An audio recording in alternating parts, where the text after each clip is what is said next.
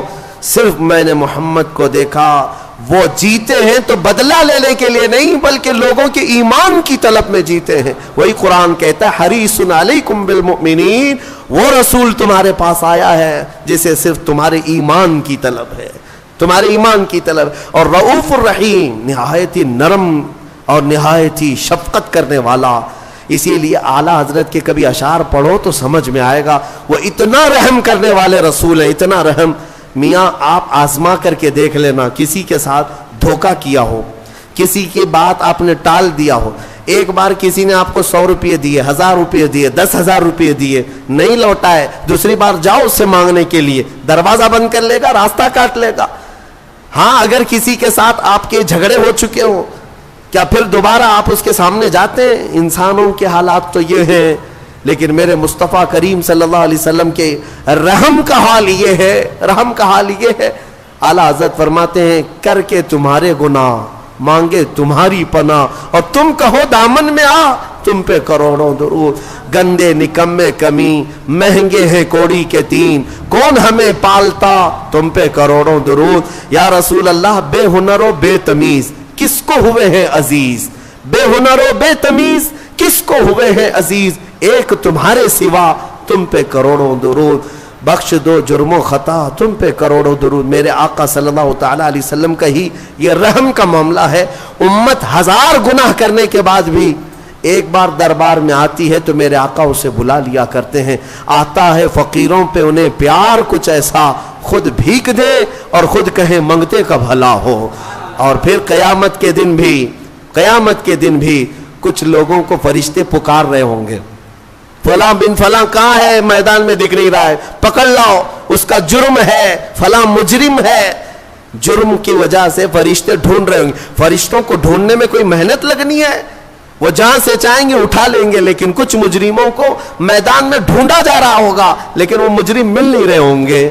تو پھر اسی کو امام زمن کہتے ہیں ڈھونڈا ہی کرے صدر قیامت کے سپاہی, وہ کس کو ملے جو تیرے دامن میں چھپا. کچھ لوگوں کو میرے آقا اپنی چادر میں چھپائے ہوئے ہوں گے. یہ حدیث پاک میں موجود ہے, حدیث پاک میں. ان سے زیادہ رحم کا معاملہ ہمارے ساتھ کون کر سکتا ہے بتاؤ. حضور صحابہ سے کہتے ہیں تم قیامت کے دن مجھے اگر دیکھو گے تو کس حالت میں دیکھو گے؟ میرے آقا فرماتے ہیں میری حالت یہ ہوگی کہ میرے کندھے پر چادر پڑی ہوگی, میرے کندھے پر ایک چادر ہوگی اور چادر کندھے سے کھسک کھسک کر گر رہی ہوگی. میں ایک ہاتھ سے اپنی چادر سنبھال رہا ہوں گا اور دوسرے ہاتھ سے اپنے امتیوں کو پکڑ رہا ہوں گا. عزیز بچے کو ماں جس طرح تلاش کرے خدا گواہ ہے یہی حال آپ کا ہوگا. جیسے عزیز بچے کو ماں یہاں ڈھونڈتی ہے کہاں ہے میرا بچہ, حضور اکرم صلی اللہ علیہ وسلم قیامت کے دن اپنی امتیوں کو ڈھونڈ رہے ہوں گے. جو رسول یہاں بھی رحم کرے اور قبر میں ہمارے پہنچنے کے بعد نکیرین سے پہلے ہی آ جائے اور پھر حشر میں ہماری سفارش کرے, تو اے سنی مسلمانوں بتاؤ کیا اس رسول کی یاد کرنا ہم پر حق نہیں ہے؟ کیا ہم پر فرض نہیں ہے؟ ہمارے لیے یہی تو ہمارا عین شیوا بن جائے, ہمارا دستور العین بن جائے, زندگی کا ہمارا مین مقصد یہ بن جائے کہ دم میں جب تک دم ہے ذکر ان کا سناتے جائیں گے, دم میں جب تک دم ہے ذکر ان کا سناتے جائیں گے. اسی بات پر میں گفتگو ختم کرتا ہوں. آج لے ان کی پناہ, آج مدد مانگ ان سے, کل نہ مانیں گے قیامت میں اگر مان گیا. اے میرے عزیزوں اسی میں عافیت ہے, اسی میں برکت ہے کہ اس بات پر جمے رہو اور اسی بات پر دنیا سے جاؤ. انہیں جانا انہیں مانا, نہ رکھا غیر سے کام, للہ الحمد میں دنیا سے مسلمان گیا. وآخر دعوانا الحمدللہ رب العالمین.